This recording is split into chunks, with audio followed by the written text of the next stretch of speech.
बिहार विधानसभा का चुनाव बीजेपी अकेले लड़ेगी या नीतीश कुमार की जेडीयू के साथ?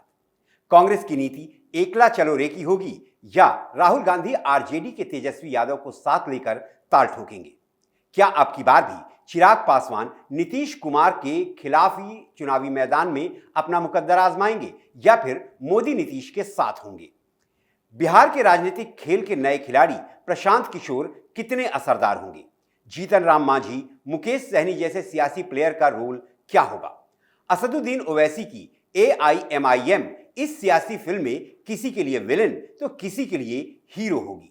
कहानी वाकई बेहद दिलचस्प है। नमस्कार, आप देख रहे हैं अपना पसंदीदा प्रोग्राम एक्सरे और मैं हूं दीप सिंह परिहार। बिहार की चुनावी पिक्चर की शूटिंग शुरू हो चुकी है। कहानी धीरे धीरे आगे बढ़ रही है। बिहार चुनाव के सभी किरदार चुनावी सेट में सेट हो चुके हैं। आज की रिपोर्ट में हम बिहार की चुनावी महाभारत की पटकथा का एक्सरे करेंगे। तमाम किरदार कैसा और क्या रोल प्ले करेंगे वो एक्सरे रिपोर्ट में मैं आपको बताने का प्रयास करूंगा। बने चाहे दुश्मन जमाना हमारा, सलामत रहे दोस्ताना हमारा। फिलहाल जेडीयू के कर्ता धर्ता नीतीश कुमार यही गाना गा रहे हैं बीजेपी के लिए। बीजेपी ने ऐलान कर दिया है कि वो बिहार में जेडीयू के साथ ही चुनाव मैदान में उतरेगी। हरियाणा, महाराष्ट्र और दिल्ली जैसे कठिन चुनावों में बीजेपी ने हाल ही में बाजी मारी है। कॉन्फिडेंस चरम पर है। बावजूद इसके बीजेपी बिहार चुनाव में नीतीश कुमार का दामन पकड़कर आगे बढ़ रही है। उसका सबसे बड़ा कारण यह है कि बीजेपी कभी भी अपने दम पर बिहार में सरकार नहीं बना पाई है। बीजेपी के बिहार वाले दोस्त नीतीश कुमार ही बीजेपी के लिए सबसे बड़ी मुश्किल भी है। उसकी एक वजह तो नीतीश कुमार का इधर उधर लुढ़कना है। लालू प्रसाद यादव के होली वाले ट्वीट ने एक बार फिर इस मुद्दे को हवा दे दी है। लालू यादव ने अपने पोस्ट में लिखा है, हर पुरानी बात भूलकर आओ करें नई शुरुआत। प्रेम और अपनत्व के भाव से समाज में हो हर बात। यूं तो पोस्ट होली की शुभकामना के लिए था, लेकिन सियासी पंडित इस ट्वीट का यह भी मतलब निकाल रहे हैं कि लालू का नीतीश को महागठबंधन में आने का न्योता है।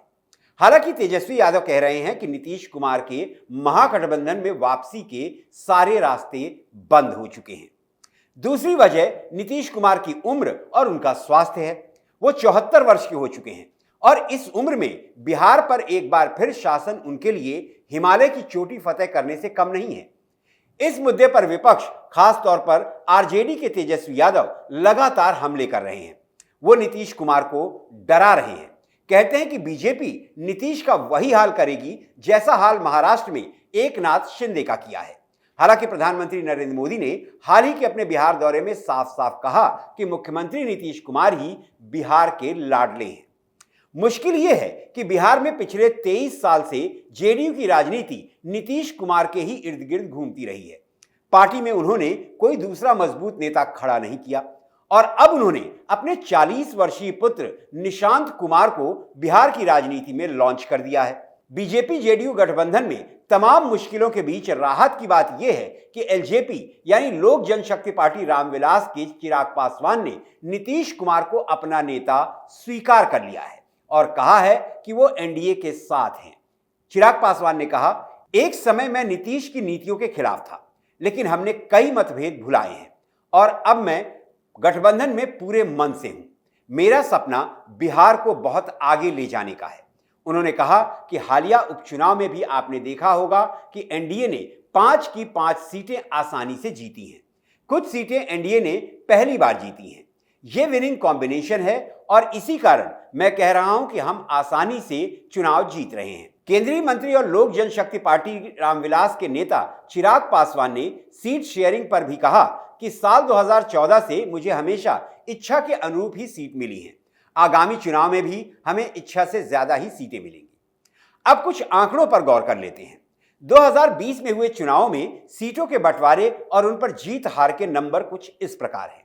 बिहार की कुल 243 सीटों में नीतीश कुमार की जेडीयू के खाते में आई 122 सीटें, जिनमें से 7 सीटों पर जेडीयू ने जीतन राम मांझी की हम को चुनाव लड़ाया। यानी जेडीयू को 115 सीटों में से जीत मिली सिर्फ 43 सीटों पर। बीजेपी ने अपने कोटे की 121 सीटों में से 9 सीटें विकासशील इंसान पार्टी को दी और खुद 112 सीटों पर चुनाव लड़कर 73 सीटों पर जीत दर्ज की। अब 2025 में बीजेपी के लिए सीटों के मामले में जेडीयू मुश्किल खड़ी कर सकती है। खबर यह है कि जेडीयू ने 2025 चुनाव में 125 सीटों पर चुनाव लड़ने का प्लान बना लिया है। परेशानी की बात यह है कि इन 125 सीटों में 20 सीटें ऐसी हैं जिन पर या तो बीजेपी के विधायक हैं या वो सीटें हैं जिन पर बीजेपी ने 2020 में चुनाव हारा था। हालांकि सीटों के बंटवारे की बात पर बात करना फिलहाल जल्दबाजी होगी, लेकिन अगर जेडीयू का सीटों के लिए लालच बढ़ा तो यकीनन मुश्किल हो जाएगी। चुनाव के लिए अभी वक्त बाकी है, लेकिन कुछ सर्वे हैं जो कह रहे हैं कि 2025 चुनाव में एनडीए ही बिहार में सरकार बनाएगी। वजह यह है कि राष्ट्रीय जनता दल के तेजस्वी यादव एनडीए के घटक दलों के हमले तो सही रहे हैं, अपनों से भी घिर गए हैं। अपनों में सबसे बड़ा नाम भारतीय राष्ट्रीय कांग्रेस का है। लालू यादव के कांग्रेस के कर्ता धर्ता राहुल गांधी और सोनिया गांधी से मधुर संबंध है। राहुल गांधी ने बिहार दौरे के दौरान लालू यादव से मुलाकात भी की थी, लेकिन बिहार कांग्रेस के प्रभारी कृष्णा अल्लावारू ने लालू यादव से पर्याप्त दूरी बनाई हुई है। वो लालू से एक बार भी मिलने नहीं गए। दूसरा, राहुल गांधी ने कन्हैया कुमार को बिहार भेजकर तेजस्वी यादव की टेंशन बढ़ा दी है। तेजस्वी यादव पदयात्रा कर रहे हैं। मुद्दा सीटों का ही है। सीटों के मुद्दे को आंकड़ों से ही समझते हैं। कांग्रेस के हिस्से में 2020 के चुनाव में 70 सीटें आई थीं, जिनमें कांग्रेस ने सिर्फ 19 सीटों पर ही जीत हासिल की थी। अब हुआ यूं कि तेजस्वी यादव ने 2025 चुनाव में आरजेडी के 143 उम्मीदवारों को चुनाव मैदान में उतारने की प्लानिंग कर ली है। इसका मतलब यह हुआ कि महागठबंधन में शामिल पार्टियों के कोटे में 100 सीटें ही आएंगी। भारतीय कम्युनिस्ट पार्टी माले ने 2020 में 19 सीटों पर चुनाव लड़ा और 12 सीटें जीती। 2025 में सीटों की उम्मीद 25 है। इसी तरह 2020 में सीपीआई और सीपीएम ने 4-4 सीटें जीती थी, लिहाजा सीटों की उनकी भी उम्मीद बढ़ चुकी है। लेकिन यह भी तय है कि उन्हें 5-5 सीटों से ज्यादा नहीं मिलेगी। विकासशील इंसान पार्टी मुकेश सहनी का हिसाब किताब 20 सीटों का है। हालांकि वीआईपी के मुकेश सहनी ने 60 सीटों पर दावा ठोककर तेजस्वी यादव की नींद उड़ा रखी है। आरएलजेपी के पशुपति कुमार पारस भी महागठबंधन के दरवाजे पर दस्तक दे रहे हैं, या यूं कहें कि महागठबंधन का हिस्सा बन चुके हैं। ऐसे में उन्हें भी सीट देनी होगी। तो कुल मिलाकर कांग्रेस के कोटे में 50 से ज्यादा सीटें नहीं आ रही हैं। और कन्हैया कुमार ने तो पहले ही ऐलान कर दिया है कि अगर सम्मानजनक सीटें नहीं मिली तो कांग्रेस बिहार की सभी 243 सीटों पर अपने उम्मीदवार उतारेगी। और अगर ऐसा हुआ तो दिल्ली चुनावों में जो हाल अरविंद केजरीवाल का हुआ है, वही हाल बिहार में तेजस्वी यादव का हो सकता है। अपनों से तो आरजेडी के तेजस्वी को चुनौती मिल ही रही है। जेडीयू के नीतीश कुमार उन्हें बच्चा साबित करने में लगे हुए हैं।